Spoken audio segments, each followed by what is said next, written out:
Hello world, it is Tuesday, November 17th, and looks like it's trying to be a nice day, a little cool again, quite windy outside, so be careful if you do go out today.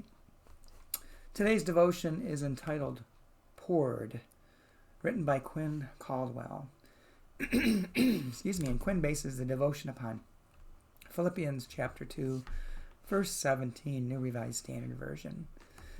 But even if I am being poured out as a libation over the sacrifice and the offering of your faith, I am glad and rejoice. And Quinn writes, Pastor Paul is having a year. Locked up, he's forced to communicate with the Philippians at a distance. He has loved, hugged, eaten with, baptized, and blessed these people in their time together. Now he can't even hold the hands of the sick or dying. He has his own feelings and anxiety about what's happening, no doubt, but he spends all his time helping the Philippians deal theologically with their own. All this is so hard on Paul that he feels like he's being poured out and might just wind up getting completely emptied. He assures them he's happy for it to happen, of course. But you have to wonder, is he truly okay with being emptied for them, or does he just think it's his job to say so? Does he have someone he can unburden himself to, or is his life force slowly emptying out with no one to tell? Do the Philippians hear the strain in their pastor's voice, the sloshing of the half-empty vessel? When they write him back and blithely remind him to be sure he makes time for himself, will they also outline how they are going to make space for him to do so? Will they bombard him with strongly worded opinions about how and when they ought to get back together? Or will they or will they write with forbearance and wisdom and grace? Will they tell him that no matter how hard things are, he shouldn't have to empty himself for them, and they will help him get filled back up, and that they will help him get filled back up? Or will they wait and see if their pastor's good to the last drop? And Quinn's prayer. Oh God, let the reader understand.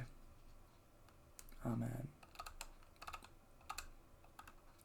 It's an interesting devotion during this time because it is hard on everyone. It's hard on me, not being able to see people, not being able to be in the same room with people. Zoom's nice, but it's not the same thing as having personal contact. And I guess I'm, to be honest, constantly trying to think of what else could I be doing. And I'm not sure. But I'm also thinking, what else could you all be doing for one another, to be a community, to be a congregation, checking in on one another, calling one another, doing shopping for those who are more vulnerable, all those sorts of things. I know there's pockets of that happening, but I worry about that. And I worry about the future of what it may be like when we can get back together. But at least with news coming out now with perhaps a second vaccine that doesn't require as careful a storage, shipping, maybe there's a chance that we will be turning a corner soon and we'll be able to get back together. But in the meantime, we can't let our guard down. We have to continue to be careful with who we're with and how we're with people.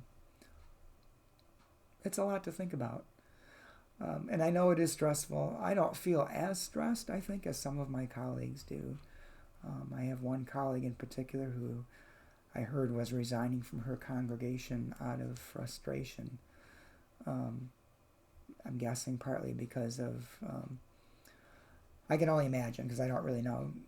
They haven't really said, but I know there have been congregations that have put a lot of pressure on their pastors to restart in-person worship, even when things are very difficult. And there are other congregations out there that